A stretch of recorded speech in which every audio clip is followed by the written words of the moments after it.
بسم اللہ الرحمن الرحیم نحمدہ ونصلی علی رسولہ الکریم اما بعد۔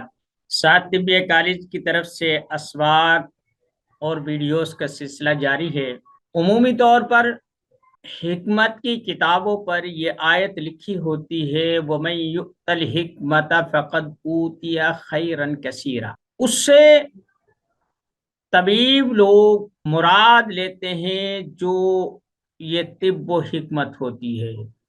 حکمت سے مراد علاج و معالجہ، جڑی بوٹیوں کی شناخت اور نبض ناڑی دیکھنا اور انسان کے دکھ درد کو سمجھنا،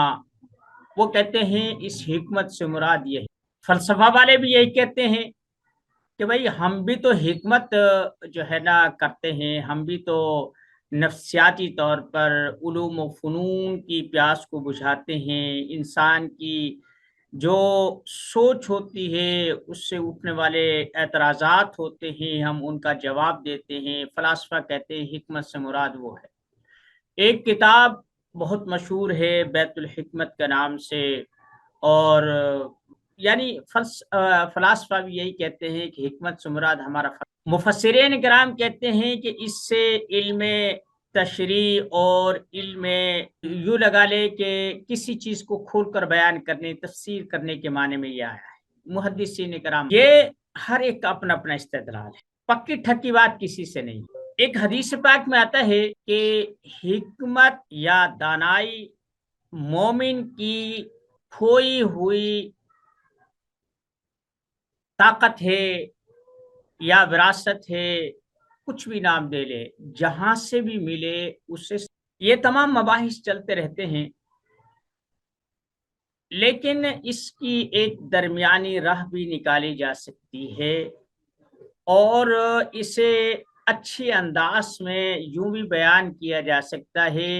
وَمَن يُؤْتَ الْحِكْمَةَ فَقَدْ أُوتِيَ خَيْرًا كَثِيرًا،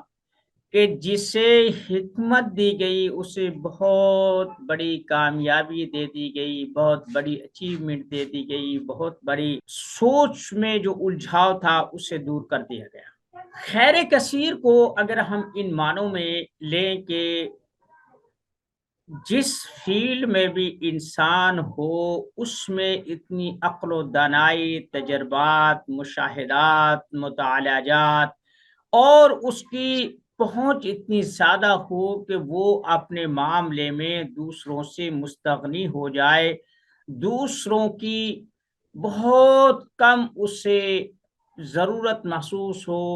وہ اپنے معاملات کو از خود حل کر لے، اسے ہم خیر کثیر کہتے ہیں۔ یعنی جہاں اپنے بھی کسی اعتراض کو یا کسی مغالطے کو یا کسی معمے کو حل کرنے کے لیے دوسروں سے الجھنے کے بجائے اس پر غور و فکر کر کے اس سے دور کر لے تو یہ بھی خیر کثیر ہے۔ یعنی دو لفظ اس سے ہم لے سکتے ہیں۔ خیر کثیر سے مراد ایسی آسودگی ہے کہ جو انسان کو اللہ عطا کرے اور اس سے اطمینان نصیب ہو جائے، خیر کثیر۔ یہ تو ایک بات چل رہی تھی اس آیت کے ضمن میں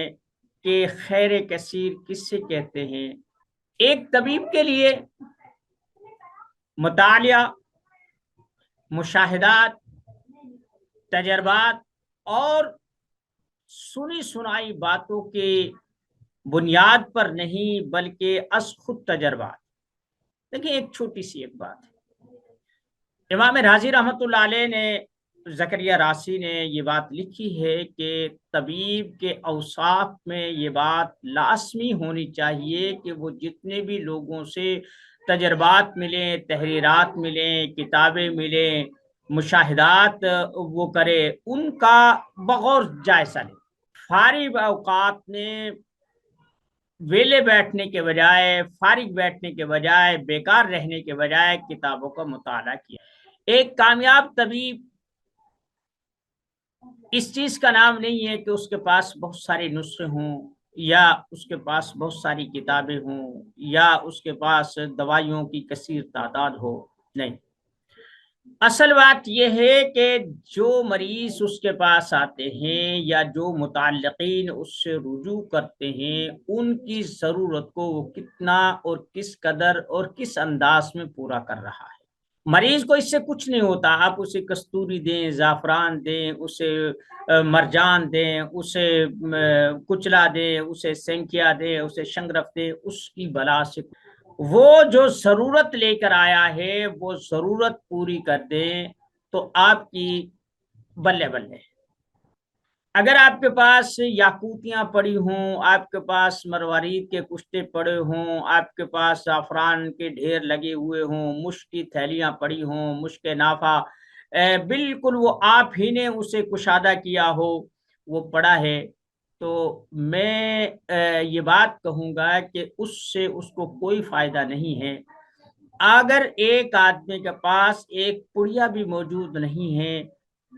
کوئی آدمی اپنی ضرورت پیش کرتا ہے، وہ اس کے خدقال کو، اس کے چہرے کے تاثرات کو، اس کی نبض کو، اس کے قارورہ کو پرکھ کر وہ کوئی مشورہ دے دیتا ہے جس سے اس کی ضرورت کو پورا کر دیا جائے یا اس کی ضرورت پوری ہو جائے، تو یہ حاذق حکیم ہے اس کے بجائے کہ جس کے پاس دوائیوں کا ڈھیر ہے، نسخوں کے گٹھ بندھے ہوئے ہیں، جس کے پاس قیمتی سے قیمتی اجزاء موجود ہیں، لوگوں کو اس سے کوئی لینا دینا نہیں۔ ہاں، طبیب ایک بات یہ کر سکتا ہے کہ وہ زعفران، مشک و عنبر کا نام لے کر پیسے اینٹ سکتا، شفا نہیں دے سکتا۔ تو آپ نے یہ چیز سیکھنی ہے، مطالعہ کرنا ہے کہ آپ کے پاس جتنے مریض آئے، آپ ان کا نام، پتہ، ان کی عمر، ان کی تحریک، ان کی علامات، اور جو آپ نے علاج و غذا تجویز کیا ہے، آپ نے جو ادویات اس کے لیے منتخب کی ہیں، اس کو خانہ بخانہ لکھے۔ جب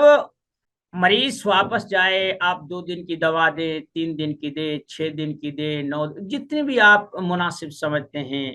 جو قریب کے لوگ ہیں،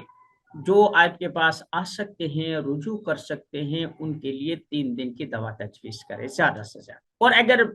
ان کے لیے کوئی آسانی، کوئی گڑبڑ نہیں ہے، کوئی دور سے آنے یا ان کے آنے جانے میں کوئی دشواری نہیں ہے، تو آپ 1 دن کی دوا بھی دے سکتے۔ جب آپ 1 دن کی دوا دیں گے تو آپ کو مریض کے مطالعے سے اور مریض کی علامات سے، اس کے تاثرات سے اور جسم میں ہونے والی تبدیلیوں، نبض میں تغیرات کو آپ محسوس کر سکیں گے۔ یہ آپ کے تجربات کو 4 چاند لگا دیں۔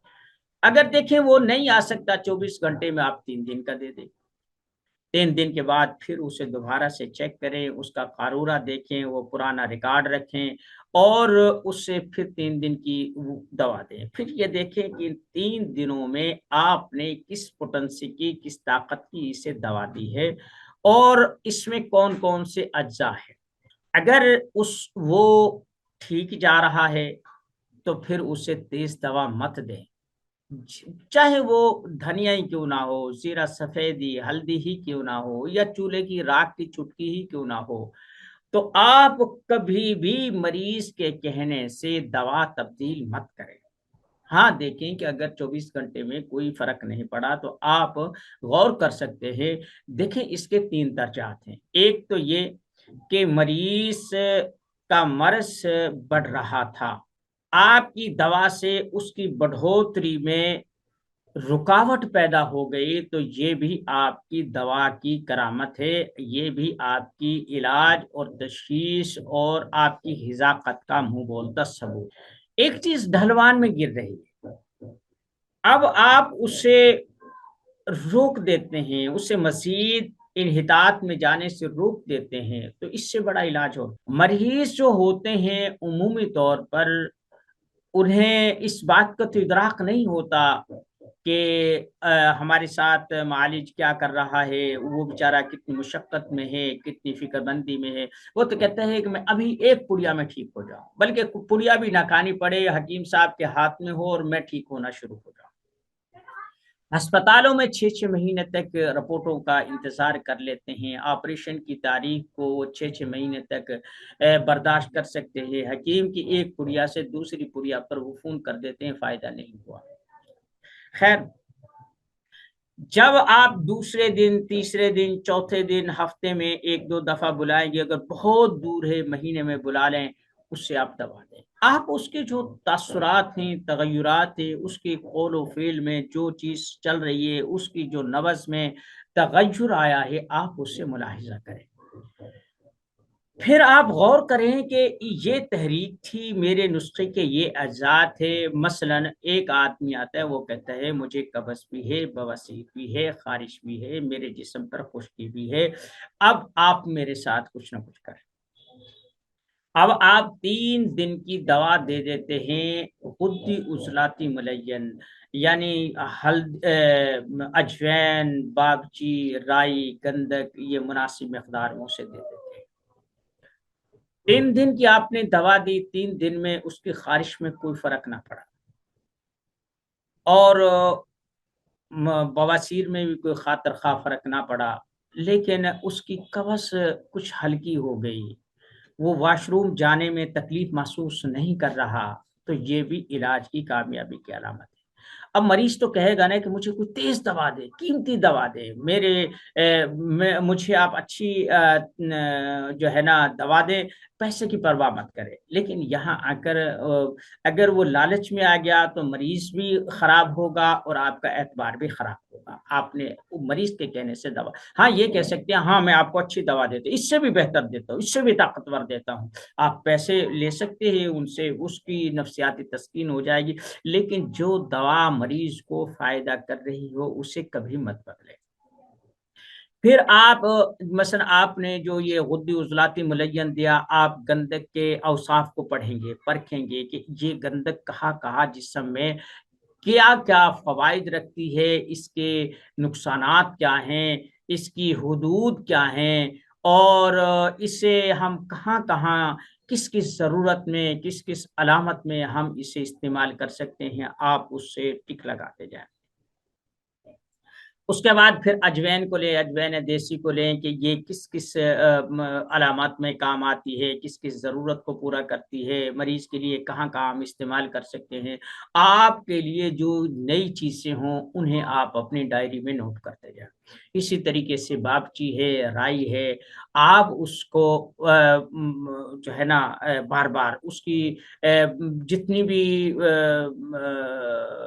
خصوصیات ہیں، آپ سمجھتے ہیں کہ یہ خصوصیت وہ مجھے پتا ہے، لیکن وہ ڈائری میں لکھیں۔ اس سے 2 فائدے ہوں گے۔ ایک فائدہ تو یہ ہوگا کہ وہ جو آپ نے 4 جز کا نسخہ استعمال کیا ہے، اس کی جو طبعی خواص ہیں اور اس کے جو طبعی فوائد ہیں، آپ ان سے آگاہ ہو جائیں گے۔ دوسرا یہ ہے کہ اگر چاروں میں سے ایک جز بھی نہیں ملتا تو کیا آپ کا نسخہ کام کرے گا؟ چاروں میں سے اگر ایک بھی مل جائے تو میں اسے کیا کام لے سکتا ہوں؟ جب آپ اس انداز میں اپنا مطلب چلائیں گے تو آپ کی حذاقت کو اور آپ کے تجربے کو اور آپ کی پریکٹس کو کوئی آدمی چیلنج نہیں کر سکتا۔ حکماء ایسے کرتے ہیں، ایک نسخہ وہاں سے سنا، اس نے عجیب قسم کی ہانک دی، اب وہاں سے مثلا ایک آدمی ہے، ہم لوگ نا طب میں ایک افراط و تفریط کا شکار ہیں۔ جب ہم تعریف کرنے پر آتے کسی نے کوئی نسخہ، اتفاقاً 10-20 دوائیاں جمع کر، اب وہ کہتا ہے یہ بھی ہے، یہ بھی ہے، سر سے لے کر پاؤں کے ناخن تک یہ بھی ہے، فلاں بدرکے سے اسے استعمال کر لو، اس میں یہ ہے، صبح کے ٹائم یہ کر لو، دوپہر کو اس طرح کر لو، شام کو یہ کر لو، اس کو لگا لو، اس کو فلاں فلاں، یعنی ایک لمبی چوڑی ایک فہرست دے دی جاتی ہے۔ کیوں؟ وہ اس بنیاد پہ دی جاتی ہے کہ جتنے اس میں اجزاء ہوتے ہیں ان میں جو حکماء نے فوائد لکھے ہوتے ہیں وہ اس نسخے کے نیچے بھی جو ہے نا وہ لکھ دیے جاتے ہیں۔ وہ کہتے ہیں جامع نسخہ، معنی نسخہ، اور ایک مجرب المجرب، حکمات کے تجربات کا نچوڑ۔ وہ جو الفاظ استعمال کرتا ہے وہ اس پر خود بھی وہ کاربند نہیں ہوتا اور نہ اسے یقین ہوتا ہے، جو دوسروں نے لکھ دیا اس نے وہ چیزیں جمع کی، پیس پاس کر اسے دے دیں، اور پھر اب وہ دعویٰ کر رہا ہے، اور جب اس کے دعوے کی دلیل نہیں ملتی اور مریض کو اس سے افاقہ نہیں ہوتا تو وہ پریشان ہو جاتا ہے۔ جب آپ اس انداز میں کہ آپ نے ایک مریض کو ایک چیز میں آپ ایک چیز دیں، 2 چیز دیں، 4 چیز دیں، اس سے زیادہ مت بڑھیں۔ پھر آپ کو پتہ ہونا چاہیے، ایک آدمی کہتا ہے کہ جناب میں نے غدی عضلاتی ملین دیا اور میرے قبض ہو گئی، تو آپ اس کی بات نہیں مانیں گے،